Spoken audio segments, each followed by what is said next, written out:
दोस्तों अगर आप एक नया लैपटॉप लेने की सोच रहे हैं और आपको ये नहीं पता है कि क्या चीज़ों को पहले आपको देखना चाहिए, किन बातों का ध्यान रखना चाहिए, तो आज हम इसी के बारे में बात करने वाले हैं कि किन बातों को आपको एक लैपटॉप लेते टाइम ध्यान रखना चाहिए। So ladies and gentleman, welcome to my channel tech talk. My name is Shubham. Let's start the video.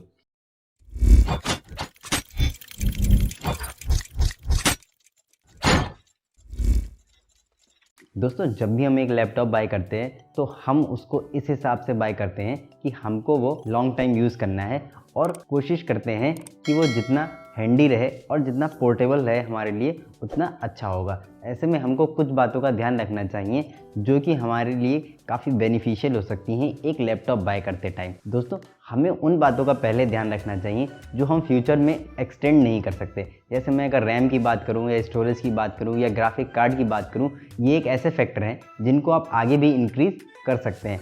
कहीं मुझे अगर रैम कम लगती है तो मैं उसको इंक्रीज़ करवा सकता हूँ, मुझे स्टोरेज कम लगता है तो मैं उसको इंक्रीज़ करवा सकता हूँ। बट कुछ फैक्टर्स ऐसे होते हैं जिनको आप अगर एक बार ले लेते हैं फिर बाद में अगर आपको अनकंफर्टेबल रहता है या आपका एक्सपीरियंस अच्छा नहीं रहता है तो ऐसे में उन फैक्टर्स को आपको ध्यान रखना बहुत ही ज़रूरी है। तो उसमें जो पहला फैक्टर है हमारा वो है स्क्रीन साइज़।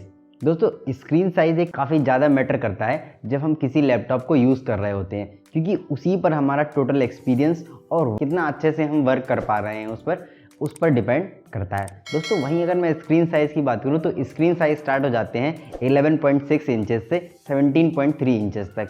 तो वहीं दोस्तों अगर मैं एक आइडियल साइज़ की बात करूं, आइडियल स्क्रीन साइज़ जो होता है वो रहता है 12.5 से 14 इंच तक का। तो अगर इस साइज़ के बीच अगर आप कोई भी लैपटॉप बाय करते हैं तो डेफिनेटली आपका जो एक्सपीरियंस है वो काफ़ी बेटर रहने वाला है और पोर्टेबल भी रहेगा आपके लिए, जो आप कहीं भी उसको ले जा सकते हैं। कहीं भी आपको ले जाने में किसी तरीके की कोई प्रॉब्लम नहीं आने वाली है। वहीं अगर मैं स्क्रीन रेजोल्यूशन की बात करूं, क्योंकि आपको अगर स्क्रीन पर विजिबिलिटी अच्छी नहीं होगी तो ऐसे में शायद आपका एक्सपीरियंस अच्छा ना रहे। तो ऐसे में जो आपको स्क्रीन रेजोल्यूशन है वो काफ़ी मैटर करता है। स्क्रीन रेजोल्यूशन आपको फुल एचडी ही प्रेफर करना चाहिए। वहीं दोस्तों अगर और भी कुछ स्क्रीन फैक्टर की बात करूं तो वहीं अगर आप छोटी स्क्रीन्स लेते हैं तो वहां पर जो हाई एंड ग्राफिक कार्ड्स हैं वो वर्क नहीं करते हैं। तो अगर आप एक गेमर हैं तो आपके लिए एक लार्ज स्क्रीन ही अच्छी रहेगी। और दूसरे फैक्टर्स की बात करूं तो आपको आईपीएस डिस्प्ले लेनी चाहिए, क्योंकि आईपीएस डिस्प्ले में ये होता है कि अगर आप किसी भी एंगल से अपनी डिस्प्ले को देख रहे हैं तो आपको एक अच्छा एक्सपीरियंस मिलने वाला है, किसी तरीके का कलर डिफेक्ट नहीं मिलेगा। दोस्तों जो आपका रिफ्रेश रेट है वो काफ़ी हाई होना चाहिए। अगर आप एक गेमर है तो आपके लिए रिफ्रेश रेट काफ़ी मैटर करेगा। वहीं दोस्तों अगर मैं नेक्स्ट फैक्टर की बात करूं तो नेक्स्ट फैक्टर है हमारा बैटरी लाइफ। दोस्तों बैटरी लाइफ एक ऐसा इशू है जब आप कहीं भी ट्रैवल कर रहे होते हैं तो ऐसे में आपको जो भी काम करना होगा वो आप अपने लैपटॉप के थ्रू करेंगे और ऐसे में अगर बैटरी डेड हो जाती है तो आपका काम शायद अधूरा रह जाएगा। तो ऐसे में आपको उस लैपटॉप को चूज़ करना चाहिए जो मैक्सिमम बैटरी लाइफ आपको ऑफर कर रहा हो। जैसे एटलीस्ट 9 आवर का बैटरी बैकअप जरूर होना चाहिए लैपटॉप में, उसी लैपटॉप्स को आप बाय करें। नेक्स्ट फैक्टर है हमारा बिल्ड क्वालिटी। दोस्तों बिल्ड क्वालिटी पे आपको काफ़ी ज़्यादा फोकस करना चाहिए, क्योंकि जब आप किसी लैपटॉप से वर्क कर रहे होते हैं और कभी वो गिरता भी है और कभी आपसे पानी भी गिर जाता है उस पर या किसी तरीके का कोई भी स्क्रैच वगैरह लग जाता है, तो ऐसे में आपको उसकी बिल्ड क्वालिटी चेक करना बहुत ही ज़रूरी है। जब भी आप उस पर कोई काम कर रहे होते हैं तो आप उसका कीबोर्ड भी यूज़ करेंगे, आप उसका माउस पैड भी यूज़ करने वाले हैं, तो उसकी जो बिल्ड क्वालिटी है वो काफ़ी ज़्यादा मैटर करती है। कि मान लीजिए आप अगर कीबोर्ड यूज़ कर रहे हैं और अगर काफ़ी ज़्यादा आपका टाइपिंग वर्क रहता है और ऐसे में अगर आपका कीबोर्ड जल्दी ख़राब हो जाता है तो शायद आपको प्रॉब्लम आ सकती है। वहीं अगर मैं कीबोर्ड की बात करूं तो कीबोर्ड में अगर आपको बैकलाइट मिल रही है, मतलब अगर रात में आप काम करना पसंद करते हैं और आपको अगर कीबोर्ड में बैकलाइट मिलती है तो आपके लिए काफ़ी अच्छा फैक्टर रहने वाला है। तो ऐसे ही दोस्तों आपको अपनी बिल्ड क्वालिटी काफ़ी अच्छे से चेक करनी चाहिए, फिर ही उस लैपटॉप को बाय करना चाहिए। वहीं दोस्तों मैं अगर नेक्स्ट फैक्टर की बात करूं तो नेक्स्ट फैक्टर है हमारा रैम, रैंडम एक्सेस मेमोरी।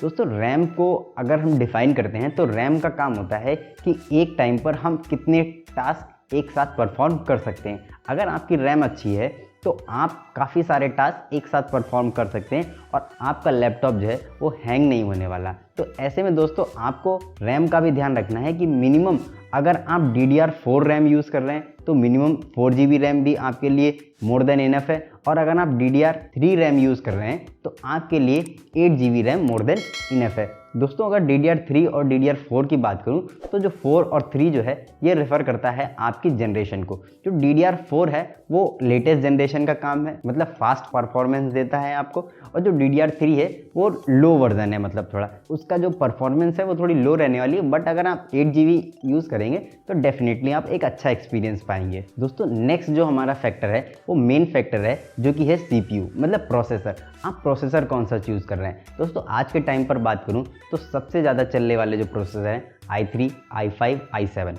दोस्तों i3 जो प्रोसेसर है वो एक एंट्री लेवल प्रोसेसर है आज के टाइम पर। वैसे तो आप डुअल कोर भी यूज़ कर सकते हैं, बट आज के टाइम पर i3 एक एंट्री लेवल प्रोसेसर है। अगर आप स्टार्टिंग में एक लैपटॉप लेना चाहते हैं, सिर्फ अपनी बिगिनर हैं, स्टार्ट करना चाहते हैं, तो आपके लिए i3 प्रोसेसर एक बेस्ट प्रोसेसर रहने वाला है। अगर आप थोड़ा हाई एंड में जाना चाहते हैं, मतलब थोड़ा i3 से बेटर लेना चाहते हैं, तो i5 में जा सकते हैं। वहाँ पर आपको एक एक्सपीरियंस डिसेंट मिलने वाला है, अच्छा नहीं बोलूँगा बट डिसेंट मिलने वाला है। वहीं आप अगर हाई एंड वर्क करना चाहते हैं तो आप i7 प्रोसेसर में जाइए, वहाँ पर आपको काफ़ी अच्छा एक्सपीरियंस मिलेगा और आप जो अपना काम है काफ़ी स्मूथली कर पाएंगे।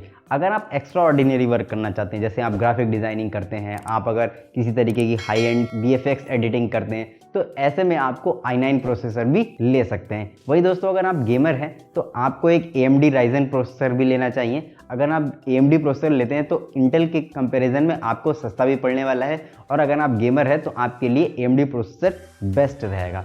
वहीं दोस्तों नेक्स्ट फैक्टर है हमारा स्टोरेज। दोस्तों स्टोरेज की बात करूं तो स्टोरेज एक ऐसा फैक्टर है कि जब हम लैपटॉप की बात आती है, हम ऐसा नहीं बोल सकते कि हम उसमें कुछ डेटा ही रखने वाले हैं या फ़ोटोज़ ही रखेंगे।